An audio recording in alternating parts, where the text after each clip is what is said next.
de acidente de trabalho e doença ocupacional. E hoje a gente tem um convidado especial, que é o Dr. Felipe Weimer, que ele vai falar um pouquinho sobre esse tema. E para você que é paciente oncológico e está dizendo assim, o que que eu estou fazendo aqui nessa live? Lá vem eles com essas lives. Olha, fica até o final que o câncer pode ter, sim, muita coisa a ver com esse tema, tá? Se você é daquele tipo, né, que diz assim, mas câncer pode ser considerado, né, ter relação com o trabalho, fica aí até o final e você vai ficar, ó, de queixo caído, tá? A gente trouxe muita novidade aqui para vocês. E lembrando que no final a gente tem a nossa sala secreta. Então a gente vai fazer nossa live e no final venha para a sala secreta para aquelas pessoas que estão nos nossos grupos de informativos, que querem ficar por dentro das novidades. E sempre que você vê, eu já vi uma live nesse tema, mas entra, porque a gente sempre se atualiza, tá? E a gente traz as novidades sobre esse tema. Não é uma coisa que a gente fez um ano atrás, né, vai vir agora e vai ser a mesma coisa. Não, né? O direito ele está sempre e a legislação está sempre mudando, as decisões estão sempre mudando e a gente traz aqui o que tem de mais de novidade e de mais atualizado. Então, dito isso, bem-vindo, doutor Felipe, obrigada por ter aceitado esse convite de participar com a gente hoje. Bom dia, Deixo doutora aí à vontade Carol. para você se apresentar. Bom dia, doutora Carol. Eu que agradeço a oportunidade, né, de tratar de um tema tão relevante, um tema muito importante. Agradeço você a oportunidade, viu? Bom dia a todos. Meu nome é Felipe Weimer. Eu sou pós-graduando em Direito do Trabalho, complexo trabalhista. E hoje nós vamos falar um pouco sobre um tema que é muito importante para quem atua em setores essenciais, como a construção civil, madeireiras e mineração. Então, o objetivo dessa live é esclarecer, de forma simples e direta, quais são os seus direitos e como buscar reparação, caso sua saúde seja afetada pelo trabalho. Então, você aí que está acompanhando a gente, já compartilha essa live com alguém, porque, como a doutora bem disse, essa informação ela pode proteger o futuro de um trabalhador, né? Então, vamos compartilhar. E o chat está aberto aí também, galera, para você contar aí se você trabalha ou conhece alguém que atua em atividades de risco. Você pode fazer essa interação com a gente. Para começar, a gente tem que saber o que a lei considera acidente de trabalho, né? Então, muitas pessoas pensam que acidente de trabalho é apenas algo grave e repentino, como uma queda ou um corte, mas o conceito ele é muito mais amplo. Então, existem alguns tipos de acidente, né? Tem um acidente típico, que é aquele que acontece de forma súbita durante o trabalho. O exemplo é queda de um andaime, ser atingido por uma árvore, soterramento, explosões ou cortes em máquinas. Tem também os acidentes de trajeto, que ocorrem no caminho de casa para o trabalho ou na volta, independentemente do transporte, tá? Que você estiver utilizando. Nós temos a doença ocupacional em si, que é um ponto crucial, né? São doenças que surgem ou se agravam por causa da atividade profissional. Alguns exemplos comuns, a perda auditiva pelo barulho constante, problemas de coluna e articulações por esforço repetitivo ou excesso de peso, doenças respiratórias pela inalação de poeira sílica ou cimento. Então, assim, é muito importante ter em mente que muitas dessas doenças elas aparecem lentamente. Então, quando o trabalhador ele percebe, o dano já está bem avançado. Por isso que é muito importante ter atenção com relação a isso, né? E quais são os requisitos para ter direito a essa indenização? Para que a justiça reconheça o direito à indenização, precisamos comprovar 3 elementos. O dano, né, que é a lesão, doença, incapacidade, sofrimento psicológico ou marca física, esse é o dano. A conduta do empregador ou risco da atividade, né, que é ali a questão da falta de EPI, ausência de treinamento, máquinas sem proteção ou atividades naturalmente perigosas. E o nexo causal ou concausal, que é justamente provar que o trabalho causou ou atribuiu problemas para o trabalhador, né? Então, para essas comprovações, documentos como laudos médicos e o CAT, eles são fundamentais. A gente vai falar um pouquinho mais deles mais à frente. Agora, muito importante aqui é a base do nosso pedido, né?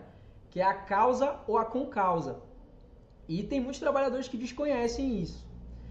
A causa, ela é quando o trabalho é o principal responsável pela doença. Um exemplo, um trabalhador que desenvolve silicose após anos respirando poeira sílica. A concausa, ela é quando o trabalho não é o único culpado, mas contribuiu para o surgimento ou agravamento da doença. Um exemplo prático que temos, uma pessoa que já tinha predisposição genética para o problema na coluna, porém, ao carregar sacos de cimento diariamente, o quadro piora e gera incapacidade. Então, assim, uma situação muito importante, que mesmo existindo outros fatores, se o trabalho contribuiu, a empresa ela pode ser responsabilizada. E quais são essas indenizações que você pode receber? Essa reparação ela não é apenas um valor único, ela pode, né, cobrir todas as perdas.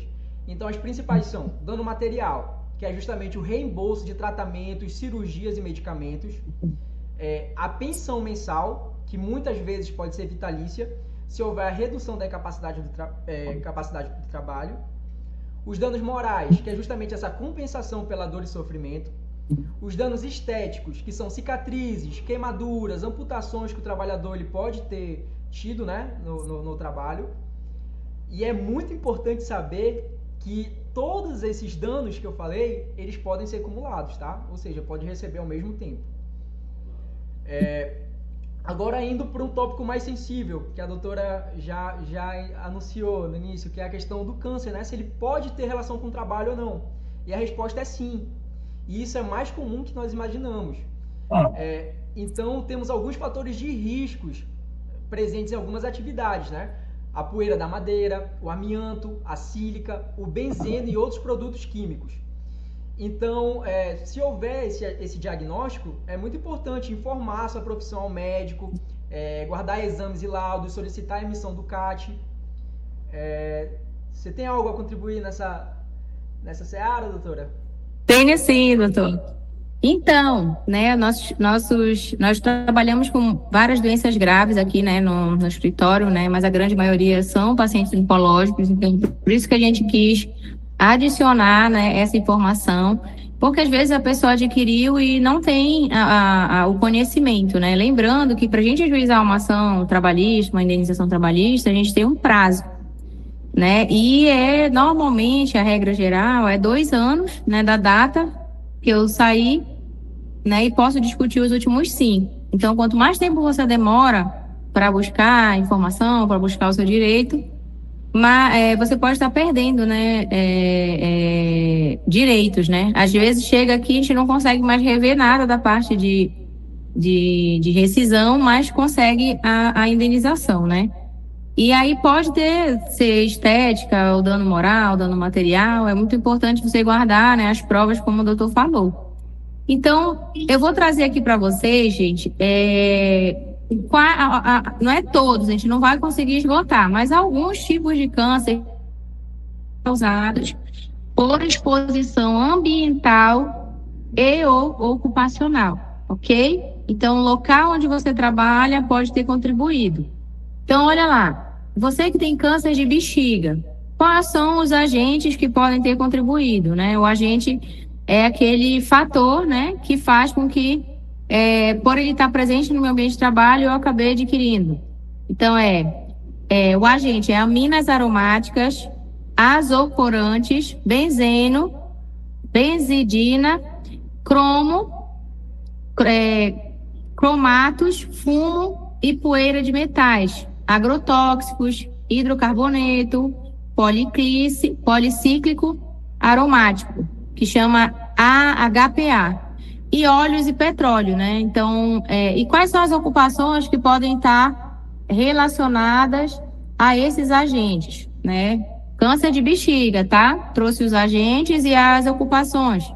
Cabeleireiro, maquinista, mineiro, tá? Metalúrgico, motorista de caminhão, o pintor, o trabalhador de ferrovia, trabalhador em forno, de coque e tecelão. Então, se você trabalhou com isso ou conhece alguém e essa pessoa foi diagnosticada com câncer de bexiga, pode sim ter relação. Não estou falando que tem, eu estou falando que pode, porque vamos depender de quê? Do laudo médico e de toda a investigação de saúde, né? Que a gente consegue fazer aqui com os nossos médicos. Câncer na cavidade nasal e sino-nasal. Então, quais são os agentes que podem contribuir? Asbesto, que é o amianto, cromo, o formaldeído, níquel e seus compostos, óleo de corte, poeira de madeira, de couro, de cimento, de cereais, de tecidos, radiação ionizante e organoclorados. E quais são as ocupações, gente, que pode ter relação com esse câncer na cavidade nasal ou mesmo no pulmão? Nós temos um caso aí no escritório. Ocupações, carpinteiro, forneiro, em geral, da indústria química, tá? De coque e de gás.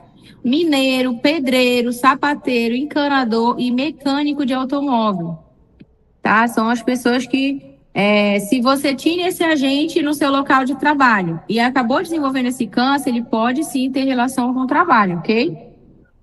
Câncer de estômago e de esôfago. Os agentes, poeira da construção civil, de carvão, de metal, vapores de combustíveis fósseis, óleo mineral, herbicidas e ácido sulfúrico. E quais são as ocupações, gente, que normalmente podem desenvolver esse câncer, tá? A gente falou lá anteriormente do câncer da cavidade nasal e do pulmão, e agora a gente está falando do câncer do estômago e do esôfago, tá? A ocupação, engenheiro eletricista e mecânico, trabalhadores da extração de petróleo, motoristas de veículos a motor, trabalhadores de lavanderias, trabalhadores da indústria eletrônica e trabalhadores em limpeza. Tá? Temos aqui também câncer de fígado, agente, arsênio, cloreto de vinila, solventes, fumos de solda e bifenil policlorado. E aí, quais são as ocupações que podem ter essa exposição a esses agentes? Mecânicos de veículos a motor e trabalho rural, tá?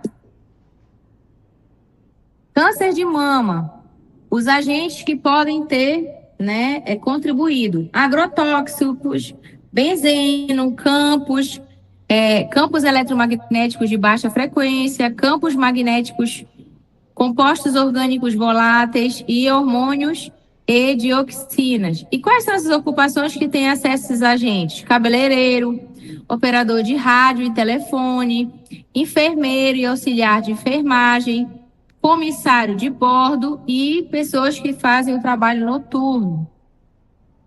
Olha aqui, o câncer de pulmão. Agentes antineoplásicos, asbesto, arsênico, asfalto, ácido inorgânico forte, acrinonitrila, berílio e compostos. O cádmio, o chumbo, emissões de forno de coque e de gases combustíveis, fuligem, gases como amônia, óxido de nitrogênio, dióxido de cloro e enxofre, inseticidas não arsenicais, manganês, níquel, sílica livre cristalina, poeiras de carvão, poeira de madeira, rocha, quartzo e de cimento, radônio, urânio e radiação ionizante. E quem pode ter, né, dentro do seu ambiente de trabalho, acesso a esses agentes? Bombeiro hidráulico, encanador, eletricista, mecânico de automóvel mineiro, pintor, soldador, trabalho com isolamento, trabalho em navios e docas, trabalho na conservação do couro, trabalho de limpeza e manutenção e soprador de vidro, tá? Que faz aqueles que a gente coloca, né, nossa comida no dia a dia, essas pessoas que fabricam, né, esses produtos. Então, assim, você vai dizer, meu Deus, é muita informação. Então, vem lá para nossa sala secreta, né, tirar dúvida. E também, se for algo mais complexo, que a gente pode precisar, de repente, ver documentação, a gente pode marcar, né, uma sessão de diagnóstico, ok? Mas são só uma degustação, para vocês verem como, de repente, eu nem sabia, né? Eu fui diagnosticada com esse câncer, eu nem sabia que podia ter relação. Então, atenção, porque você pode ter desenvolvido uma doença devido ao contato com esses agentes. E onde foi esse contato? Foi em casa? Não. Foi lá nessa empresa, né, que eu trabalhei, então pode ter possibilidade. Então, gente, era isso que a gente queria trazer para vocês hoje, tá? Muito legal aqui esse tema, tá? A gente trouxe aqui câncer de pulmão, câncer de mama, câncer de fígado, câncer de estômago e esôfago, câncer de cavidade nasal e sino nasal e câncer de bexiga, tá? Todos esses devido a contato com agentes que podem ter sido, né, no local de trabalho. Então, se você acha, não, mas é difícil comprovar, tudo vai depender, gente, do laudo, do documento médico. Por isso que o doutor sugeriu, toda vez que eu for, menciona, né, qual é a tua profissão, o que tu faz, né, o que tu tens conhecimento. E aí a gente fica sabendo, gente, dessa informação do agente que a gente é exposto lá no PPP. E também no PCSMO, no PPRA, que são os documentos que têm a ver com saúde no ambiente de trabalho. Então, lá, normalmente, tem as funções que tem naquela empresa e aqui agentes, elas são expostas. Então, por meio desses documentos, a gente consegue, né, comprovar também a ligação e também, conforme o CID, tá? Normalmente a gente confronta ali o KENAI com o CID, que está o KENAI da empresa e o CID que está no seu documento. Então, lá a gente consegue fazer uma ligação entre a função que a pessoa tem e a doença que ela adquiriu. Se tiver relação, também a gente consegue ver o grau, né, de risco da sua função, se é 2, se é 3, se é 4. E aí tudo isso é uma construção para provar o seu direito, né? E o que eu quero dizer, de que eu sempre falo, né, que é bom você buscar alguém que tem esse conhecimento. Eu deixo sempre essa pergunta, gente, quantas pessoas vocês conhecem que tem esse conhecimento? Advogado tem mais de 1,5 milhão no Brasil, mas que tem esse conhecimento específico, procure alguém da sua confiança, mas que tenha o conhecimento específico. Por quê? Porque vai lhe ajudar, vai ser mais fácil de resolver sua situação, né? Você que foi diagnosticado com câncer, você não vai procurar um médico oncologista ou vai procurar um outro médico de outra especialidade, né? Então, é muito importante você buscar pessoas que tenham conhecimento, né? Que fazem isso todos os dias, né? Que já têm esse conhecimento dos caminhos, né? De como obter e provar esse direito. Não é isso, doutor? Perfeitamente, doutora. Aproveitando o gancho que você falou, né, e analisando aqui as perguntas que estão sendo feitas no chat, essa ação trabalhista contra a empresa, ela pode ser proposta, né, da data que você saiu, você tem 2 anos para ingressar com essa demanda. E da data que entrar com a demanda, só pode ir atrás do direito de 5 anos para trás. Então, você que está nessa situação, se você se enquadra nessa situação que nós apresentamos aqui, é muito importante que você haja, né? Até porque o direito ele não socorre aos que dormem. Então, é muito importante entrar nesse prazo de 2 anos. Se não entrar nesse prazo de 2 anos, é muito difícil, na verdade é impossível ingressar com a demanda, né? Então, dando continuidade, como que o trabalhador ele pode descobrir e comprovar uma doença ocupacional? Então, identificar cedo faz toda a diferença. Vocês têm que estar extremamente atentos aos sinais, aquelas dores persistentes, a falta de ar, a perda auditiva, irritações ou dificuldade de movimento. E os passos importantes a serem seguidos procure um médico e relate suas atividades. Faça exames e obtenha laudos detalhados. Pessoal, a base para o nosso pedido judicial contra essa empresa o laudo médico, tá? Ele é o único que tem a técnica, é o único profissional que pode dizer o seu problema, a sua comorbidade. Nenhum juiz pode arbitrar algo sem a avaliação médica. Então, é muito importante que você faça todos os exames, que seja acompanhado por um médico. O médico vai saber da sua situação, vai repassar, né, tratamentos e tudo mais, e toda essa linha cronológica desde quando você iniciou o tratamento, a reação aos medicamentos que foram passados, tudo isso é muito importante para comprovar esses pedidos indenizatórios e comprovar também se a doença foi ocupacional ou não. Outra coisa, é muito importante você guardar toda essa documentação, tá? Ela será a sua principal prova. Falando um pouco sobre a responsabilidade da empresa, a gente vai falar um pouquinho mais sobre quais provas ou quais documentos são importantes para esses pedidos. A gente vai falar um pouquinho mais. Mas agora a gente vai tratar sobre qual é a responsabilidade da empresa. Então, a lei ela é clara. A principal responsabilidade é da empresa. Uma empresa responsável deve prestar socorro imediato ao trabalhador, encaminhar para atendimentos médicos, emitir o CAT, mesmo em caso de suspeita, afastar o trabalhador de atividades de risco, pagar os primeiros 15 dias do afastamento. Após esses 15 dias de pagamento, né, o INSS é quem assume o benefício. Outra coisa, se a empresa ela se recusar a emitir o CAT, o próprio trabalhador, médico, sindicato ou autoridade pública pode emitir. O que é esse CAT e como emitir ele? O CAT ele formaliza o acidente ou a doença perante a Previdência. Deve ser emitido até o primeiro dia útil após o acidente, imediatamente em caso de morte ou na data do diagnóstico ou suspeita da doença. Pode ser feito online, pelo site ou aplicativo Meu INSS, e a recusa da empresa pode gerar até indenização por danos morais.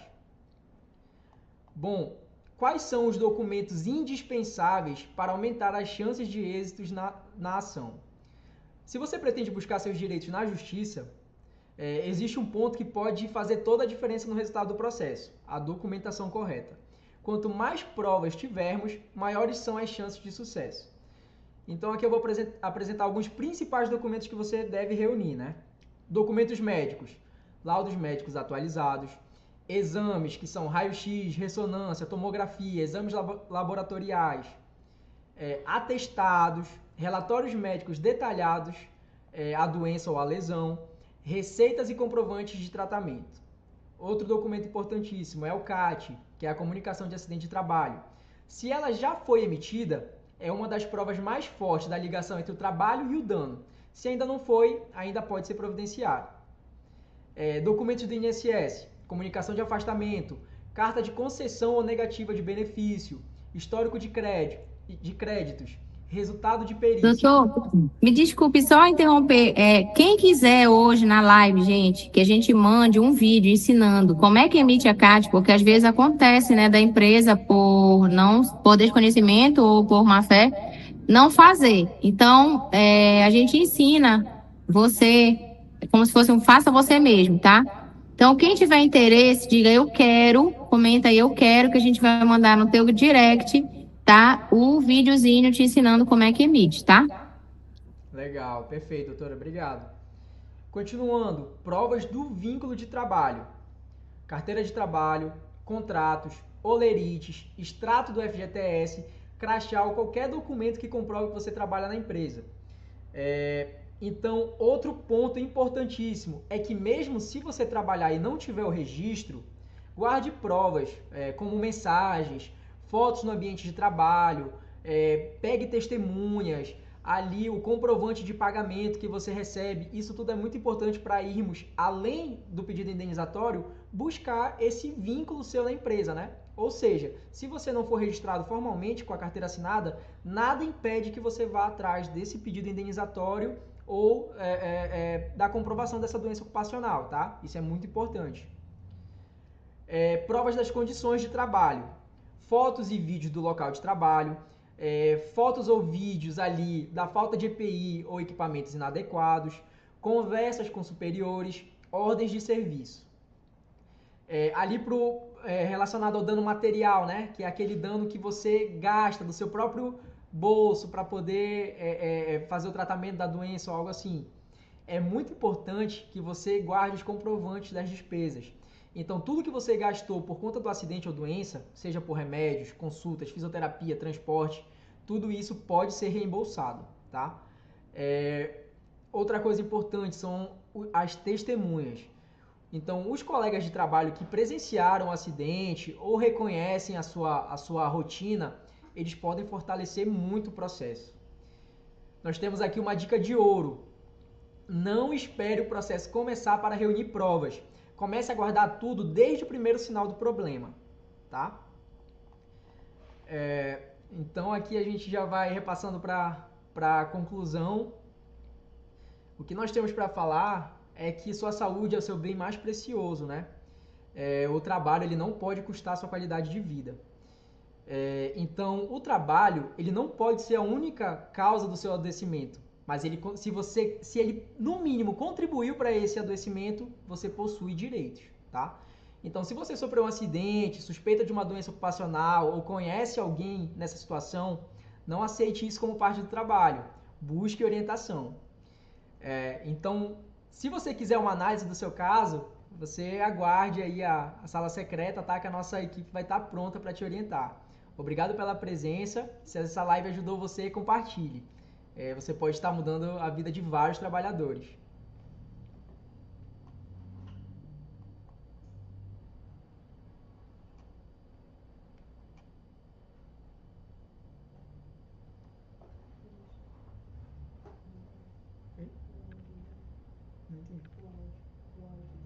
Tá sem áudio. Você tá sem áudio, doutora? Você tem que habilitar o áudio. Obrigada por avisar. Muito bem, doutor, foi muito bom as informações que o senhor trouxe, né? E eu trago, se você não tem nenhuma doença, mas conhece alguém, né? A maioria das pessoas não acessa o direito porque nem sabe que tem. Então, a gente passa sempre por esse primeiro passo da consciência, né? Que é saber que existe um direito e ver se eu me encaixo, né? Para acessar esse direito. E buscar, né, a pessoa que entende desse direito para me ajudar e me dar as orientações corretas, né? Para poder a gente traçar aí a melhor estratégia para você acessar. Então, fica o convite aqui para a nossa sala secreta. Quem não está nos nossos grupos, mas quer, coloca aí, sala secreta, que a gente vai, né, te mandar o link e depois a gente vai te convidar aí para os nossos grupos. E toda quarta-feira a gente está aqui trazendo informação, cumprindo aí nosso propósito de levar, né, de simplificar o direito e levar para o maior número de pessoas possível. Tá bom? Espero vocês lá na sala secreta.